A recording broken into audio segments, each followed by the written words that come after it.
আমি গার্ডিয়ানের হাতের মুঠো থেকে নিজের হাতটা ছাড়িয়ে নেওয়ার আপ্রাণ চেষ্টা করলাম, কিন্তু সে আমাকে শক্ত করে ধরে রাখলো। তাহলে এই তোমার আসল খেলা। বেশ কিছু সময় ধরে সে আমাকে বিচারকের নজরে দেখলো। স্বীকার করতেই হচ্ছে, ছোটোখাটো এইসব ছলাকলা দিয়ে তুমি আমাকে প্রলুব্ধ করার চেষ্টা করবে তা আমি ভাবিনি। কতই না শিশু সুলভ। হঠাৎ করেই সে আমাকে ছেড়ে দিল এবং বিছানার দিকে ঝুঁকে সে কুরুচিপূর্ণ অন্তর্বাসটা তুলে নিল। এক ভ্রু উঁচিয়ে মুখটা আমার দিকে সামান্য কাত করল সে। তুমি সত্যিই মনে করো আমি তোমার কাছ থেকে এটাই চাই? সে মৃদু হেসে উঠল। নিজের চেষ্টাগুলো বাঁচিয়ে রাখো, আমি তোমার সাথে শুতে যাচ্ছি না। হাসতে হাসতেই সে অন্তর্বাসটা আবার বিছানার উপর ছুঁড়ে ফেলে দিল এবং দ্বিতীয়বার না তাকিয়ে ঘর থেকে বেরিয়ে গেল। আর তারপরেই সে চলে গেল। আমার শরীরের সমস্ত রক্ত যেন নিমিষেই মুখের গালে এসে জমা হলো। আমি দরজার কাছে গিয়ে বাচ্চাদের মতো রাগ দেখিয়ে তার পেছনে সজোরে দরজাটা বন্ধ করে দিলাম। এতে আমার মনটা একটু হলেও হালকা লাগলো। ইস, কি মারাত্মক অপমানজনক ছিল ব্যাপারটা। কি বিশ্রী পোশাকটা সরি সেই বিশ্রী পোশাকটা কুড়িয়ে নিয়ে ডাস্টবিনে ছুঁড়ে ফেলতে ফেলতে আমি যন্ত্রণায় আক্ষেপ করে উঠলাম। পরে কয়েকটা দিন আমি কিছুতেই নিজের ঘরে টিকে থাকতে পারছিলাম না। গার্ডিয়ানের সাথে ঘটে যাওয়া সেই দৃশ্যটা বারবার আমার মাথায় ঘুরপাক খাচ্ছিল। আর প্রতিবারই মনে হচ্ছিল, ইস, তাকে এই কথাগুলো বলতে, যদি ওই কথাগুলো বলতে পারতাম। আমার পরিবেশ বদলানো দরকার। বাইরে কাজ করার উপযোগী জামাকাপড় পরে আমি নাইট ওল্ড প্যাকের জন্য নির্ধারিত একের পর একর কমিউনিটি গার্ডেন বা সামাজিক বাগানের দিকে পা বাড়ালাম। যদিও জায়গাটা এক সময় সুন্দর করে গুছিয়ে তৈরি করা হয়েছিল, কিন্তু দেখলে বোঝা যাচ্ছিল যে অনেক দিন ধরে কেউ এই বাগানের জমি বা বেডগুলোর যত্ন নেয়নি বা তদারকি করেনি। আগাছা উপড়ে ফেলাটা মনের ভেতরের সব জমানো ক্ষোভ আর উত্তেজনা বের করে দেওয়ার জন্য ছিল একদম নিখুঁত একটা উপায়। মনে মনে পরিকল্পনা করছিলাম যেন আমি যারার চুল ধরে টানছি। বিকেলের শেষ ভাগে যখন অবশেষে একটু থামলাম, তখন আমার ঠেলা গাড়িটা উপড়ানো আগাছায় একদম উঁচিয়ে ভরে গেছে। আমি গাল ছড়িয়ে হেসে কাদামাখা গ্লাভস দিয়ে কপাল থেকে জমে থাকা ঘাম মুছে নিলাম। তুমি তো অনেকক্ষণ ধরে এখানে খেটে যাচ্ছ। বাবুর্চি অ্যানা আমার পাশে এসে দাঁড়ালো, এক গ্লাস ঠান্ডা বরফ চা হাতে নিয়ে, যা আমি পরম কৃতজ্ঞতায় গ্রহণ করলাম। তার পাশে দাঁড়িয়ে থাকা তার শিক্ষানবিশ হেলেন লাজুক হেসে কাগজে মোড়ানো একটি স্যান্ডউইচ আমার দিকে বাড়িয়ে দিল। এখানে করার মতো অনেক কাজ পড়ে আছে। সত্যি কথা গোপন না করে বললাম, তবে আমার মনে হয় যদি আমরা অল্প কিছু বেড অন্তত পরিষ্কার করে ফেলতে পারি, তবে আগামী কয়েক সপ্তাহের মধ্যে কিছু ফসল বুনে ফেলা সম্ভব হবে, যা শরতের ফসলের আগেই ঘরে তোলা যাবে। সত্যি বলতে বাগান করাটা আমার কোনো কালেই ঠিক মাথায় ঢোকেনি। অ্যানা কপাল কুঁচকে বলল, এমনিতেই আমার কাজের কোনো শেষ নেই। সেটা তো ঠিকই। তার কথায় সায় দিয়ে বললাম, তবে বীজ বোনার কাজে যদি কয়েকজন স্বেচ্ছাসেবক সাহায্য করে, তাহলে পরবর্তীতে এগুলোর যত্ন নেওয়া খুব একটা কঠিন হবে না। আমার কণ্ঠে দারুণ এক উত্তেজনা ফুটে উঠল। তাছাড়া রান্নাঘরের পাশে যদি একটা ছোট্ট ভেষজ গাছপালার বাগান আর সাথে কিছু টমেটো, ভুট্টা, আলু, কড়াইশুঁটি, মিষ্টি কুমড়ো বুনতে পারি, তবে প্যাকের অনেক বড় খরচের সাশ্রয় হবে। বাবুর্চি অবাক চোখে আমার দিকে চেয়ে রইল। আমি বিশ্বাস করি তুমি সত্যি মন থেকে কথাটা বলছো, কিন্তু এগুলো কি সত্যি একজন লুনার করার মতো কাজ? আমি তার দিকে তাকিয়ে মৃদু হাসলাম। কাজটা করতে আমার ভালো লাগে, আর এতে প্যাকের উপকার হবে। চলুন না একবার অন্তত চেষ্টা করে দেখি। তোমার এই উৎসাহ সত্যি খুব ছোঁয়াচে। অ্যানা হেসে উঠল। আর হেলেনের চোখ দুটো আনন্দে জ্বলজ্বল করে উঠল। তারা বাগান জুড়ে আমার পিছু পিছু ঘুরে বেড়ালো এবং কোথায় কোন গাছ লাগানো যায় কিংবা জল দেওয়ার সেচ ব্যবস্থা কিভাবে করা যায় তা নিয়ে আমাদের পরিকল্পনা মন দিয়ে শুনলো। হাত মুখ ধুতে যখন আমরা রান্নাঘরে ফিরে এলাম তখনই শুনতে পেলাম তারা দুজন ভীষণ উৎসাহ নিয়ে অন্যদের আমাদের এই পরিকল্পনার কথা বলছে। আমরা সবাই মিলে একসাথে একটা কাজ করতে পারছি এই ভেবে আমার মনটা এক অদ্ভুত ভালো লাগায় ভরে উঠল। পরের দিনই আমি বেশ কয়েকজন যোদ্ধা আর সাধারণ নাগরিকদের একটা ছোট দল পেয়ে গেলাম যারা স্বেচ্ছায় আমার কাজে সাহায্য করতে এগিয়ে এসেছিল। আমি দ্রুত তাদের মাটি কোপানো, পচানো সার মেশানো আর স্থানীয় এক চাষি পরিবারের কাছ থেকে এনাজ জোগাড় করা বীজের প্যাকেটগুলো বাছাই করার কাজে লাগিয়ে দিলাম। দুপুরের খাবারের সময় দিনের শেষ ধাপে কাজ শুরু করার আগে কিছুটা জিরিয়ে নিতে আমরা ছায়ার রাখা লম্বা বেঞ্চগুলোতে বসে পড়লাম। বাইরে বেশ রোদ পড়ছিল। অ্যানা যেখানে তাজা ফলের জুসের জগ আর বরফের বালতি রেখেছিল সেখানে আমার খালি গ্লাসটা নিয়ে গেলাম। বরফগুলো জমে একটা বড় ব্ল্যাকে পরিণত হয়েছিল। হতাশা নিয়ে কয়েকটা টুকরো ভেঙে নেওয়ার আশা আমি সেটার উপর ঠুকতে লাগলাম। বরফটা একটু ভেঙে দেব কি? আমার পেছন থেকে এক ফুরফুরে চাঙ্গা গলার আওয়াজ ভেসে এলো। ঘুরে তাকাতেই দুষ্টুমি ভরা হাসি মুখে এক তরুণ যোদ্ধাকে দেখতে পেলাম। হেসে আমি তাকে ইশারা করলাম যে সে চেষ্টা করে দেখতে পারে। সে তার ছুরি দিয়ে দ্রুত আঘাত করে বরফটা ভেঙে দিল এবং আমার গ্লাসে কয়েক টুকরো বরফ ফেলে দিল। ধন্যবাদ, আমি কৃতজ্ঞতা জানিয়ে বললাম। এটা তো আমার সৌভাগ্য। সে হেসে বলল, বরফের বড় চাকা খোঁচানো অনেক সহজ। আমাকে সাধারণত যেসব জিনিস খোঁচানোর কাজে পাঠানো হয় তার চেয়ে কাজের এই আমূল পরিবর্তনটা আমার বেশ ভালো লাগছে। আমার জামা কাপড় আর চামড়ায় লেগে থাকা কাদামাটির দিকে ইঙ্গিত করে সে বলল, তা লড়াইয়ে জিতেছে কে, আপনি নাকি মাটি? এখনো পর্যন্ত তো মাটি শক্ত অবস্থানে আছে, আমি স্বীকার করে বললাম। তবে আমরা শীঘ্রই একটা নতুন সূচনা করার পরিকল্পনা করছি। বাহ, কৃষিকাজ নিয়ে চমৎকার রসিকতা, একদম ধপতি। যোদ্ধাটি তার গ্লাস উঁচিয়ে চিয়ার্স করার ভঙ্গি করল। যাই হোক, আমার বোন আমাকে বলেছে এখানে এসে নাকি কয়েকটা ঝোপঝাড় ছেঁটে সোজা করতে হবে বা এ জাতীয় কিছু একটা। তাই আপনার ঝোপঝাড়গুলো শুধু দেখিয়ে দিন, আমি কাজ শুরু করে দিচ্ছি। কোনোভাবে কথাগুলো বলার সময় সে একটা চোখ টিপ মারার চতুর ভঙ্গি করে বসলো আর আমি জুসে এক চুমুক দিতে গিয়ে খুক খুক করে কেসে উঠলাম। আমার মনে হয় কেউ আমার সাথে ফ্ল্যাট বা খুনসুটি করার চেষ্টা করছে। হঠাৎ এক ধাক্কা খেয়ে বুঝতে পারলাম এমনটা তো অনেক দিন ধরে আমার সাথে ঘটেনি। আমি আবেরি।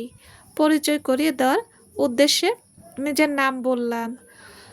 যোদ্ধাটির চোখ দুটো গোল গোল হয়ে গেল আর সে হাত থেকে গ্লাসটাই ফেলে দেওয়ার উপক্রম করলো। ওহ, আপনি আমাদের নতুন লুনা।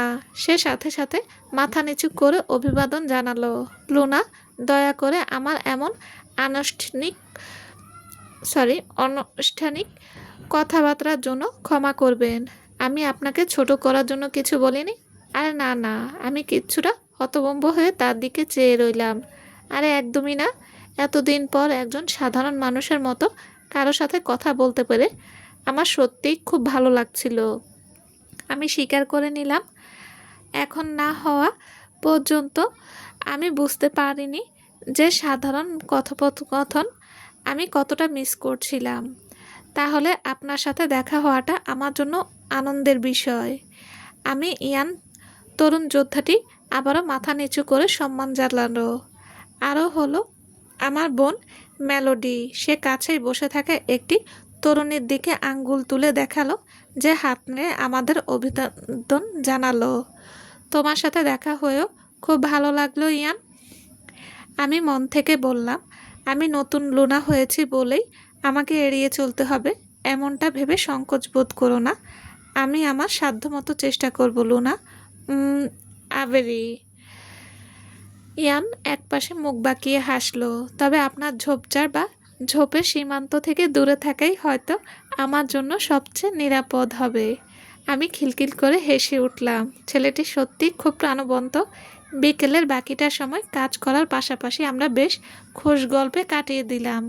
ইয়ান আমাকে তার বোন আর বাবা মায়ের কথা বলল, আর আমিও আমার জীবনের ভালো কিছু স্মৃতির কথা টুকটাক শেয়ার করলাম, যার অর্থ দাঁড়ায় আমি ইয়ানকে সিংহভাগ কথা বলতে দিয়েছিলাম। আরে ওটা আবার কি? মাটির নিচে চাপে পড়ে থাকা কোনো একটা কিছুর দিকে আঙ্গুল তুলে দেখালো ইয়ান। সে যখন মাটি খুঁড়ে আংটির মতো দেখতে একটা জিনিস বের করে আনলো, আমি কৌতূহল হয়ে তার উপর দিকে ঝুঁকলাম। কারো হারিয়ে যাওয়া আংটি নাকি?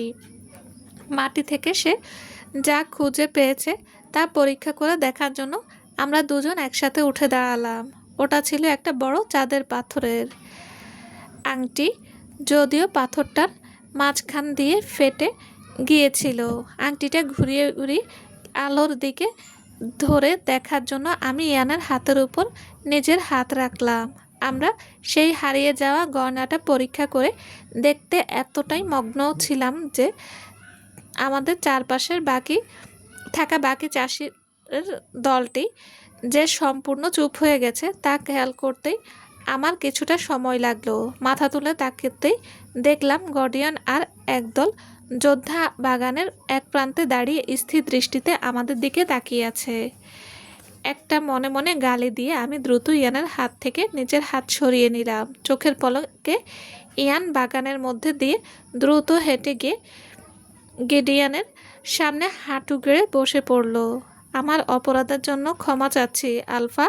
মাথা নিচু করে ইয়ান অত্যন্ত আন্তরিকতার সাথে বলল, আর আমি অবিশ্বাস্য চোখে চেয়ে রইলাম। ইয়ানের নত হয়ে থাকা শরীরের উপর দিয়ে গার্ডিয়ান আমার দিকে চেয়ে রইল। তার মুখটা ছিল ভাবলেশীন, যার অর্থ বোঝা এক প্রকার অসম্ভব। আমার চোখের দিকে এক দৃষ্টিতে তাকিয়ে থেকে গার্ডিয়ান বলল, ট্রেনিংয়ের গ্রাউন্ডে গিয়ে এখনই 50 চক্কর দৌড়াও। এখনই? জি আলফা।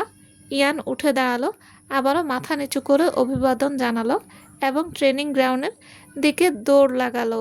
আমি হতভম্ব ও বিভ্রান্ত হয়ে বাগানের ভেতরের দিকে গার্ডিয়ানের দিকে পা বাড়ালাম। ও তো কোনো ভুল করেনি, তবে তাকে শাস্তি দিচ্ছেন কেন? সিলভার মুনে এই ধরনের শাস্তিগুলো প্রায়শই ছিল এক ধরনের বুলিং বা নিপীড়ন, পদমর্যাদার নিচু কাউকে অযথা ত্যক্ত করার এক অজুহাত মাত্র। এ ধরনের আচরণকে আমি মনে প্রাণে ঘৃণা করতাম। আমি আর কোনো অত্যাচারী বা বনীদের সহ্য করব না। আমি বুক চিতিয়ে হাত দুটো আড়াআড়ি করে গার্ডিয়ানের উত্তরের জন্য অপেক্ষা করতে লাগলাম। সে বিরক্ত নিয়ে এক পলক আমার দিকে তাকালো। ভেবে নিও না যে তোমার ওই ছোটোখাটো চালগুলো আমাকে হিংসুক করে তুলবে। আমি এসবের ফ্রেমে পা দিচ্ছি না। পৃথিবীর সব কাজই আপনাকে পটানোর বা প্রলুব্ধ করার চেষ্টা নয়। আমি চোখ কুঁচকে বিরক্তি প্রকাশ করে মনে মনে ভাবলাম, যেহেতু আমার মনে হচ্ছে এটা আমার ভুল, তবে আমাকে শাস্তি দিচ্ছেন না কেন?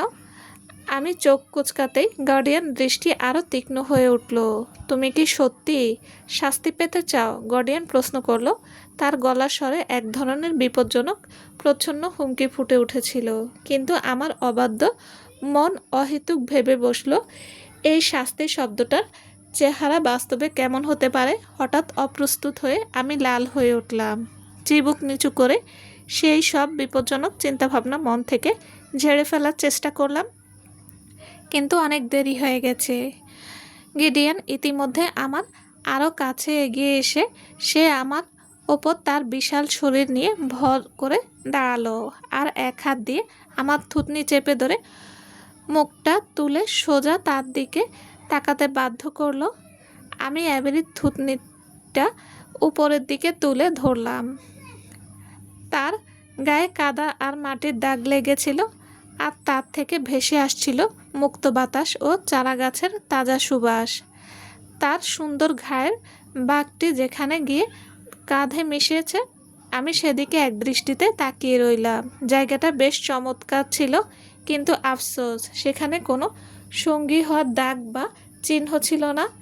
আমি ধীরে ধীরে দীর্ঘশ্বাস নিলাম এবং অত্যন্ত সতর্কতার সাথে শব্দগুলো নির্বাচন করলাম, ঠিক যেভাবে কোনো অবাধ্য ছানাকে শাসন করার সময় বলা হয়। আমাদের এই প্যাক বা দলের পদমর্যাদার নিয়মকানুন আমাদের টিকিয়ে রাখে। সবসময় মনে রাখবে, এখানে কেউ না কেউ আমাদের দেখছে এবং আমাদের কথা শুনছে। বাগানের সারির শেষ প্রান্তে সে যে ইয়ানের হাত ধরে দাঁড়িয়েছিল, সে দৃশ্যটি বারবার আমার চোখের সামনে ভেসে উঠছিল। ফলে না চাইতেও আমার গলার স্বর বেশ কঠোর হয়ে গেল। আমাকে মুখে মুখে তর্ক করা বন্ধ করো। সব সময় কিন্তু আমি তোমাকে এভাবে পার পেতে দেব না। এভেরি জলে চোখে আমার দিকে তাকালো। তার চোয়াল শক্ত হয়ে উঠেছিল, আর আমি স্পষ্ট বুঝতে পারছিলাম যে সে তর্ক করতে চাইছে। তার এই একগুঁয়ে ভাবটা অনাকাঙ্ক্ষিতভাবে আমার কাছে ভীষণ মিষ্টি লাগছিল। মেয়েটা যখন এত কষ্ট করে রাগ সামলানোর চেষ্টা করে, তখন তাকে বেশ সুন্দর দেখায়। চিন্তাটা আমাকে নিজে অবাক করে দিল। আমি খেয়াল করলাম সে কিভাবে তার ঠোঁট দুটো শক্ত করে চেপে ধরেছে, আর নিচের ঠোঁটটা সামান্য ফুলিয়ে রাখার কারণে তার থুতনিতে একটা ছোট্ট টোল পড়েছে। তার ঠোঁট দুটো দেখতে বড্ড নরম আর আকর্ষণীয় লাগছিল। আমি দেখলাম সে তার ভেতরের সমস্ত বিরক্তি আর ক্ষোভ গিলে ফেলল, আর তারপরই তার মুখে এক মিষ্টি হাসি ফুটিয়ে তুলল, যে হাসিটা সে ইচ্ছে করেই আমাকে দেখানোর জন্য দিয়েছিল। ঠিক আছে, বেশ চাঙ্গা গলায় কথাটা বলেই সে ঘুরে দাঁড়িয়ে আমাকে সম্পূর্ণ উপেক্ষা করে হেঁটে চলে গেল। আমি দাঁড়িয়ে দাঁড়িয়ে দেখলাম সে হালকা চালে দৌড়ে গিয়ে প্রশিক্ষণ মাঠের দিকে যেতে থাকা ইয়ানের পাশাপাশি গিয়ে দাঁড়ালো। তার জানা উচিত ছিল যে আমার নির্দেশ এভাবে সবার সামনে অমান্য করাটা এই মুহূর্তে তার জন্য সবচেয়ে ভুল সিদ্ধান্ত হবে। আমার রক্তের গতি বেড়ে গেল যখন আমি তাকে বলতে শুনলাম, দুঃখিত, চলো আমিও তোমার সাথে দৌড়াচ্ছি। দুষ্টু মেয়ে একটা, মনে মনে নিজেকেই গালি দিলাম। তার এই এক চিলতে হাসি দিয়ে সে আমাকে দ্বিধায় ফেলে দিল, আর এখন প্রকাশ্যে আমাকে অবাধ্যতা দেখাচ্ছে। আমার ইচ্ছে করছিল তাদের পেছন পেছন ছুটে যাই, ইয়ানের কাছ থেকে তাকে টেনে সরিয়ে আনি এবং যতক্ষণ না সে আমার কথা শুনছে তাকে ধরে ঝাঁকি দিই। শিশুসুলভ আচরণ করার জন্য হয়তো তাকে দুটো চড় মারা দরকার। এক নির্মম তৃপ্তি নিয়ে ভাবলাম, কিন্তু আবেরিকে চেপে ধরা, শাসন করার কল্পনাটা টুকু যেন হঠাৎ অন্য এক আমেজ নিতে শুরু করলো। মাথা নেড়ে নিজের চিন্তাগুলোকে পরিষ্কার করে নিলাম। আমি কোনোভাবেই তার এই মনস্তান্ত্রিক খেলাগুলোতে বিভ্রান্ত হতে পারি না। আমি আবার সেই কামুক অন্তর্বাসের কথা ভাবলাম, যা সে তার বিছানায় রেখে আমাকে প্রলুব্ধ করতে চেয়েছিল। আর সেই সাথে টিগানের কথাগুলো মনে পড়ল। সে নাকি সারা বিকেল ধরে ইয়ানের সাথে খুনসুটি করেছে, চতুরতার সাথে অন্যকে হিংসুক বানিয়ে গেম খেলা মেয়েদের তালিকায় সে নতুন নয়। তবে অনেক দিন পর কেউ এই চালটা চালল। ও যেন দৌড়াতে না পারে, সেজন্য আমি কাউকে পাঠাতে পারি। বাগান থেকে বের হওয়ার সময় ট্রিগান আমাকে বলল, এই গরমে এত খাটাখাটুনি করলে ওর শরীর খারাপ করবে। তার কোনো প্রয়োজন নেই। আমি সোজাসাপটা জবাব দিলাম, ও যদি দৌড়াতে চায় তবে দৌড়াতে দাও। একটা অবাধ্য লুনার চেয়েও আমার কাছে চিন্তার অন্য অনেক গুরুত্বপূর্ণ বিষয় আছে। আমাদের বাড়ির দিকে ফিরে যাওয়ার পথেই পরে আবেরের বাগান করার সেই সরঞ্জামগুলো, যেগুলো সে নিজের উদ্যোগে জোগাড় করেছিল। সুন্দর ও গোছানো স্বাদ দেওয়ার চারার ট্রে, সেচের পাইপ, মাটি খোঁড়ার কোদাল আর নিড়ানি দেখে আমি বেশ অবাকই হলাম।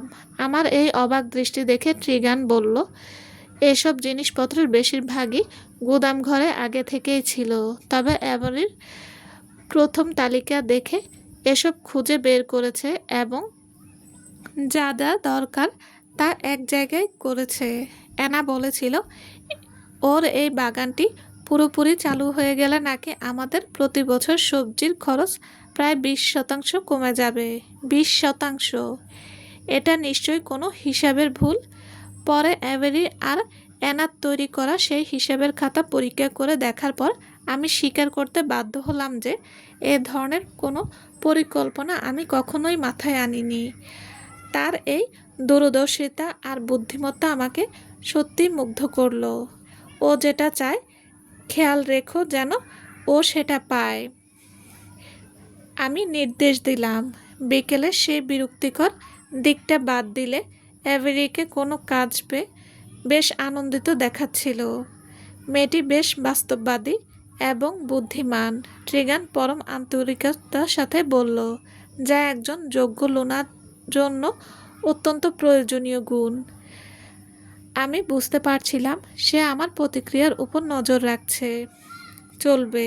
আসসালামু আলাইকুম। গল্পটি কেমন লেগেছে প্লিজ জানাবেন। আর হ্যাঁ, অবশ্যই লাইক কমেন্ট করবেন। যারা এখনও আমার চ্যানেলটি সাবস্ক্রাইব করেননি তাদের বলছি প্লিজ চ্যানেলটি সাবস্ক্রাইব করে পাশে থাকবেন। সবাই ভালো থাকবেন। আল্লাহ হাফেজ।